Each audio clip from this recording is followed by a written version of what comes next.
সাজনে ডাঁটা খুবই অল্প সময়ের একটা সবজি। এটা গরমে খুবই উপকারী। তো ভিন্ন স্বাদে যদি একটু রান্না করা যায় সেটা খেতে কিন্তু আরও মজার হবে। দেখুন আমি এখানে সাজনে ডাঁটা নিয়েছি, একটু কেটে দেখাই। ভাবতে পারেন যে সাজনে ডাঁটা কেটে দেখানোর কি আছে।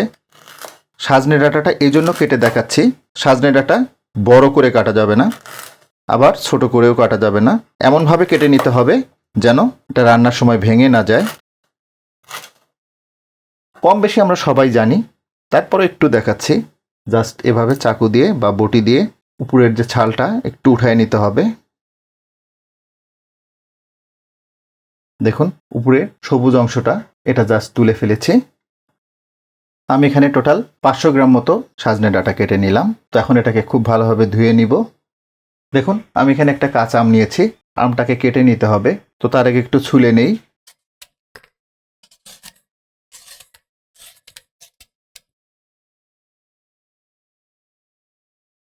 আমটাকে জাস্ট একটু কুচিয়ে নিতে হবে।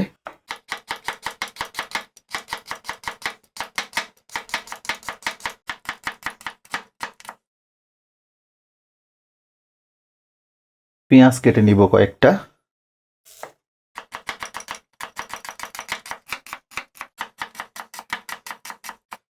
মিডিয়াম সাইজের 5টা পেঁয়াজ কেটে নিলাম। এই পেঁয়াজটা আমাদের 2বারে কাজে লাগবে। 7-8টা কাঁচামরিচ কেটে নিব। জাস্ট মাছ বরাবর কেটে নিলেই হবে।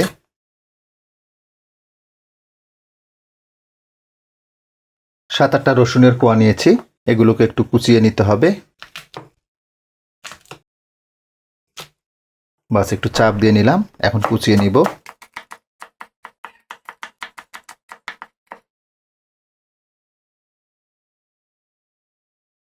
রসুনের কোয়াটাও আমাদের 2বারে কাজে লাগাতে হবে। এখন একটা বাটিতে 1/2 কাপ মসুরের ডাল নিয়ে নিচ্ছি। ডালটাকে খুব ভালোভাবে ধুয়ে নিব।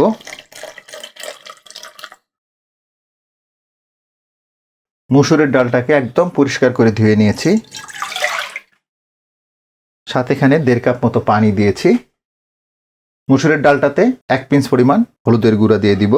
যে রসুনগুলো কুচিয়ে নিয়েছিলাম সেখান থেকে অর্ধেকটা দিয়ে দিব। বাস, আর আমরা কিচ্ছু দিব না। চুলার জালটা জ্বালিয়ে দিব।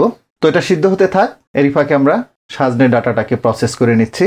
চুলায় একটা কড়াই বসিয়েছি, 2 টেবিল চামচ মতো রান্নার তেল দিয়ে দিব।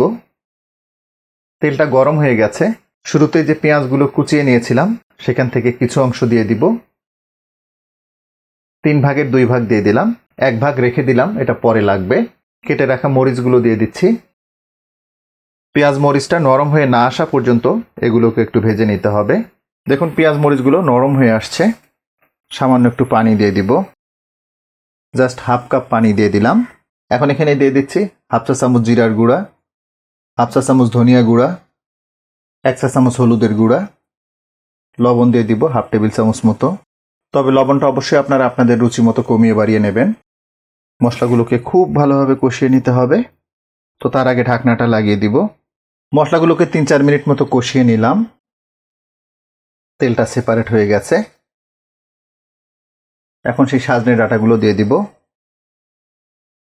সাজনে ডাঁটা একদম গলিয়ে ফেলা যাবে না, এটা একটু হালকা শক্ত শক্ত থাকবে, এতে খেতে খুব মজা লাগবে। অনেকেই আমরা বুঝতে পারি না যে সাজনে ডাঁটাটা সিদ্ধ হলো কিনা। কিভাবে বোঝা যাবে?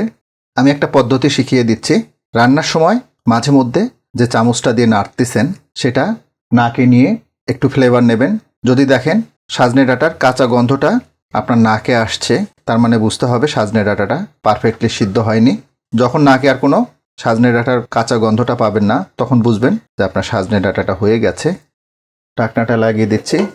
চুলার জালটাকে মিডিয়ামেই রাখবো। মিডিয়াম হিটে সাজনে ডাঁটাটাকে প্রায় 7-8 মিনিট মতো কষিয়ে নিলাম। আমি কিন্তু অফ ক্যামেরায় 2বার নেড়ে দিয়েছিলাম। খেয়াল করুন সাজনে ডাঁটাটার কালারটা কিন্তু পরিবর্তন হয়ে গেছে। তো এটা অলমোস্ট কষানো হয়ে গেছে। ঠিক এই পর্যায়ে আমরা আমটা দিয়ে দিব। আমটা কিন্তু আগে দেবেন না। আমটা যদি আগে দেন তাহলে কিন্তু সাজনে ডাঁটাগুলো সিদ্ধ হতে যাবে না। এজন্য এটা খুব ভালোভাবে কষিয়ে নেওয়ার পরে এই আমটা দেবেন। বাস, এখন এটাকে ফাইনালি সিদ্ধ করে নিতে হবে। আর এর জন্য এখানে একটু গরম পানি দিয়ে দিব। 2 কাপ মতো গরম পানি দিয়ে দিলাম। তো ঢাকনাটা লাগিয়ে দিব। চুলার জালটাকে এই পর্যায়ে মিডিয়াম টু লোতে নিয়ে আসবো। মিডিয়াম টু লো হিটে সাজনে ডাঁটাটাকে প্রায় 10-12 মিনিট মতো রান্না করে নিলাম। দেখুন আমগুলো খুব সুন্দরভাবে গলে গেছে, পাশাপাশি সাজনে ডাঁটাটাও অলমোস্ট সিদ্ধ হয়ে গেছে। দেখুন বাই দিস টাইম মুসুরির ডালটা সিদ্ধ হয়ে গেছে। তো এখন আমরা এটাকে সাজনে ডাঁটাটাতে ঢেলে দিব। চুলার জালটাকে কিন্তু অবশ্যই মিডিয়াম টু লোতে রাখতে হবে। একটা বলক আসা পর্যন্ত আমরা অপেক্ষা করব। বাই দিস টাইম এর জন্য একটা আমরা বাগার রেডি করব। একটা প্যানে 1.5 টেবিল চামচ মতো রান্নার তেল নিয়ে সেখানে অবশিষ্ট যে পেঁয়াজ এবং রসুন কুচানোটা রেখেছিলাম সেটা দিয়ে দিয়েছি। 1 পিঞ্চ পরিমাণ আস্ত জিরা দিয়ে দিব। মোট কথা এখানে আমরা শুরুতে যে পেঁয়াজটা কেটে নিয়েছিলাম কিছু অংশ ব্যবহার করেছিলাম, 2/3 মতো, 1/3 এখন দিয়েছি। রসুনটাও তাই, অবশিষ্ট রসুনটা দিয়েছি, আর 1 পিঞ্চ পরিমাণ আস্ত জিরা। এভাবেই বাগারটা রেডি করতে হবে। এই তো বাগারটাতে ব্রাউনিশ কালার চলে আসছে। তো এখন আমরা এটা দিয়ে দিব।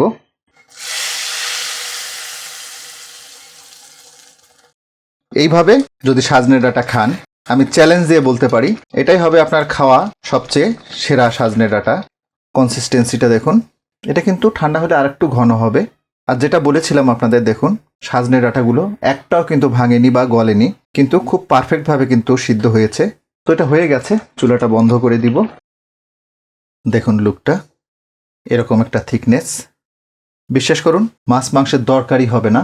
একটু টক টক, সাথে সাজনে ডাঁটার একটা আলাদা টেস্ট, সেই সাথে মুসুরের ডালের আলাদা একটা টেস্ট, একদম জোস একটা কম্বিনেশন। গত বছর বাদাম বাটা দিয়ে একটা রেসিপি করে দেখিয়েছিলাম আপনাদের, সেটা অনেকেই রান্না করে আমাকে ফিডব্যাক দিয়েছেন। ইনশাল্লাহ এটা খাওয়ার পরেও আপনাদের খুব ভালো ফিডব্যাক আসবে, তার কারণ এটা পরীক্ষিত রেসিপি।